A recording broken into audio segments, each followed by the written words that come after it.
الموسيقية ودرس العلوم الموسيقية الحديثة في قسم الفنون الموسيقية في كلية الفنون الجميلة. عمل في مجال التأليف والتلحين، وضع ألحانا لمجموعة من الأغاني وبعض القطع الموسيقية للأعمال التلفزيونية، كما درس أصول الغناء وأدى العديد من الأغاني. ضيفنا اليوم الفنان خالد قمر. أهلا وسهلا خالد. أهلا وسهلا بكم وصباح الخير على كل جمهور العراق وعلى مشاهدين قناة يو تي في، وأهلا وسهلا بكم. أهلا بك، احنا سعيدين بوجودك خالد. رحلات فنية متواصلة عندك ونشاطات كثيرة. خلينا نتعرف على الجديد، شنو القادم؟ أنت بشنو مشغول هذه الفترة؟ والله حاليا يعني مشغول بتسجيل قصيدة مغناة للأستاذ الكبير فاروق هلال، وأيضا هناك بعض الترانيم الفكر المغنى أيضا راح نسجلها بين استوديوهات بغداد والولايات المتحدة الأمريكية. وأيضا عندي إن شاء الله نشاط قريب يوم 15/5 في ولاية ديترويت، وبعده يوم 25 مسافر إلى العاصمة واشنطن مع الأستاذ الكبير حامد السعدي، نوجه له تحية. عندنا حفلة ليلة تراثية بغدادية إن شاء الله، وبعدها مسافرين إلى لندن مع السفير المقام العراقي الأستاذ حسين العظمي. خوش جولة. نعم. ما شاء الله، حلو الامور، اكيد اتمنى لك الموفقيه من الان بكل ما هو جديد. احنا يمكن ذكرنا انه تمتاز انت اسلوبك بالروحيه العراقيه، نعم. فيا ريت لو تسمعنا شيء من هذا الموضوع. أوكي. راح نسمعكم بعض من مقام الجمال.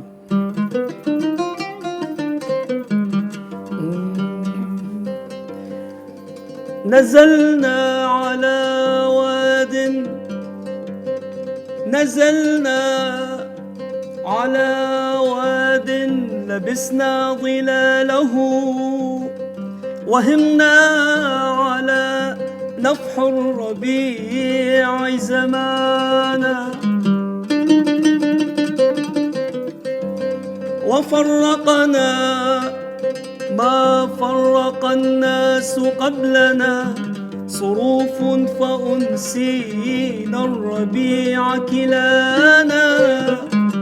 يابا يابا هلو يابا علو هلك وين شالا وين رحلا، وجوز منهم لا تعاتبهم بعد جوز، شيلك عدهم ناس ما إلهم عهد جوز، جوز منهم لا تعاتبهم بعد جوز، شيلك عدهم ناس ما إلهم عهد جوز.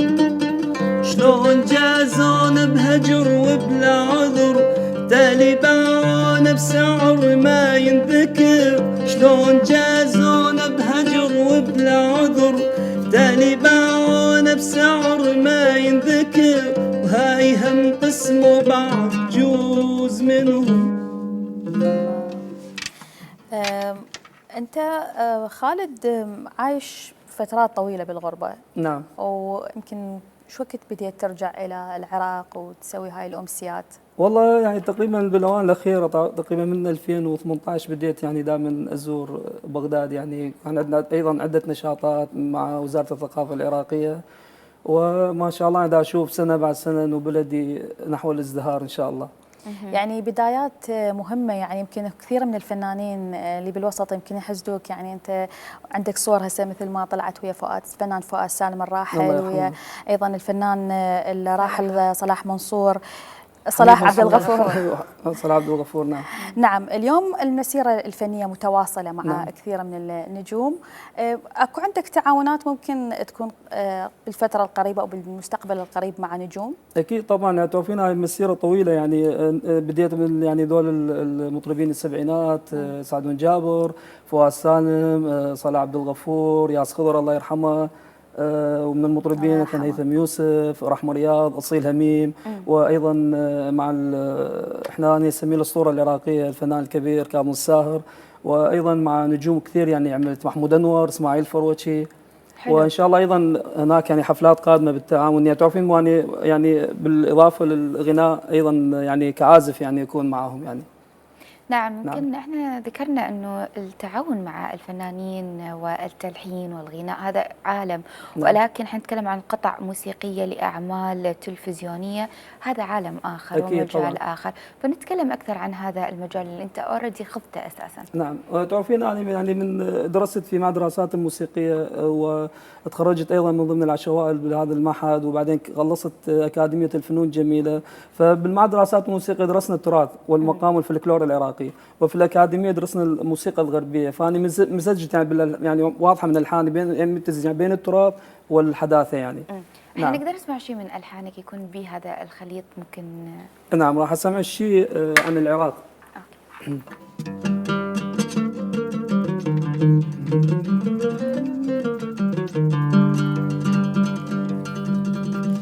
هاي من الحاني وكلمات يعني كتبتها.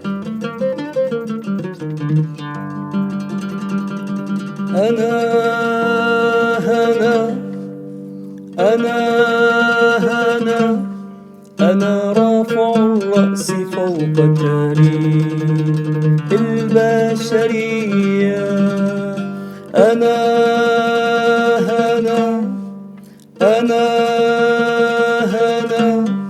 أنا رافع الرأس فوق تاريخ البشرية. أنا العراق صاحب أول أبجدية. أنا العراق صاحب أول أبجدية. أنا رافع الرأس فوق تاريخ البشرية. أنا العراق صاحب أول أبجدية. أنا العراق صاحب أول أبجدية. أنا الثقافة، أنا الحضارة، أنا العلوم، أنا الفنون.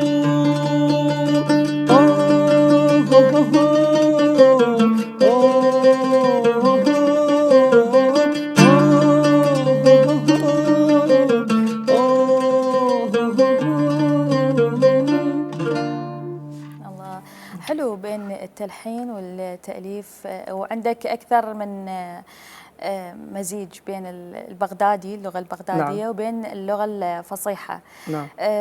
أنت شنو لأي جهة تميل؟ والله أنا أميل يعني تعرفين يعني أميل الأغاني اللي بيها يعني شلون بيها فكر، بيها فلسفة، بيها طرح ثقافي، يعني دائما أميل لهاي الأغاني يعني إن كانت قصائد أو الغناء. يعني احنا محتاجين لهذا اللون، لأنه هو شوية طبعاً. غير ألوان طغت على الساحة الفنية العراقية. صحيح. فمحتاجين إنه هذا اللون هم ياخذ مساحته وينسمع ويكون هم له جمهور. أكيد. وحاليا يعني قلت لك عندي تعاون أيضا مع الأستاذ الكبير، نوجه له تحية، الأستاذ فاروق هلال. أكيد. اسمه ترانيم الفكر المغنى.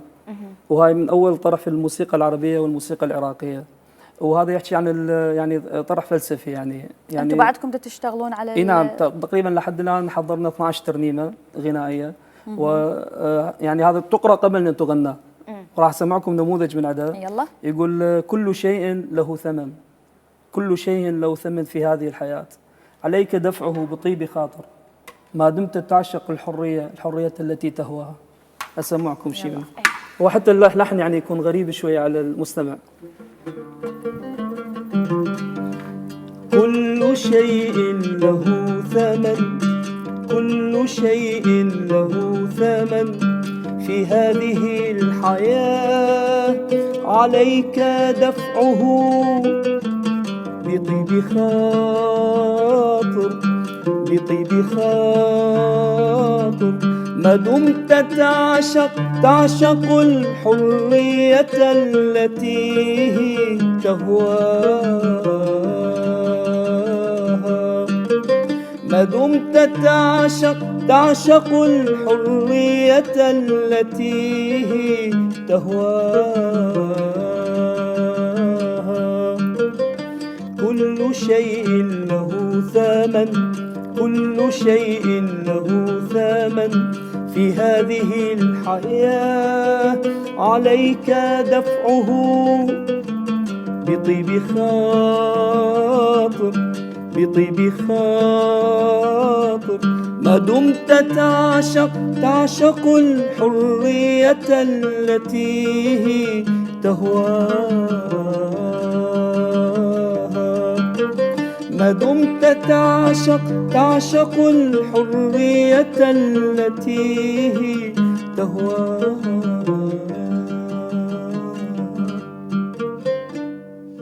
الله عليك. يعني يمكن انت ذكرت انه الطرح راح يكون فلسفي اكثر نعم. من خلال هذا اللحن، اضافه الى الفنانين اللي انت ذكرت اسمائهم، كل واحد الى لونه، الى طريقته، الى امور أكيد. تختلف عن الشخص الثاني، فكيف ممكن انه انت تكون لحنك يجسد الشخصيه او يجسد العمل اللي راح يكون مطلوب؟ والله حقيقة يعني تعرفين يعني هو يعني كل فنان له ثقافته، كل فنان له رؤيته يعني في مجاله، يعني هو يعرف ايش يطرح يعني حسب ثقافته حسب فلسفته، فاكيد كل فنان له لونه يعني. طبعا المخرج يريد يسمع، يريد شيء خاص، يريد شيء لقحطان. شلون؟ يريد يسمع شيء لقحطان، فنان قحطان قحطان العطار. المشكلة ما راح هذا طلب خاص من المخرج.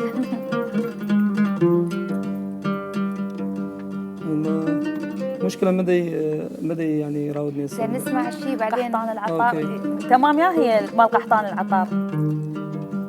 اي شيء واحد. نسمع شيء الهيثم، أغنية سمعتها بالطريق كلش. يلا يلا.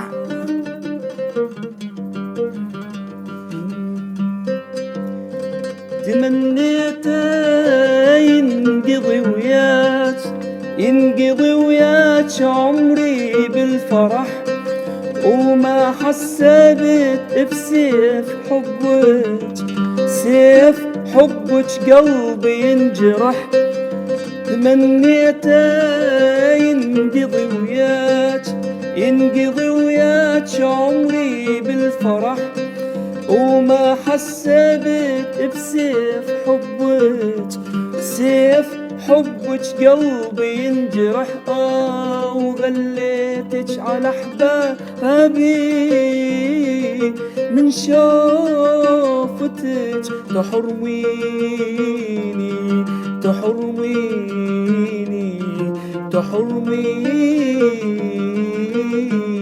وعيشتيني الفرح بالوهم أيام مضت.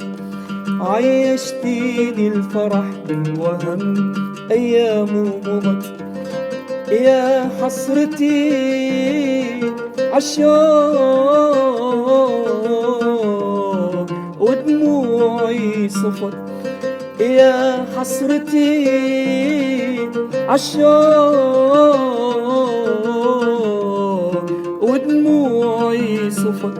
كل شي ظنيت بحياتي، كل شي ظنيت بحياتي، ما ظنيتك تخدعيني.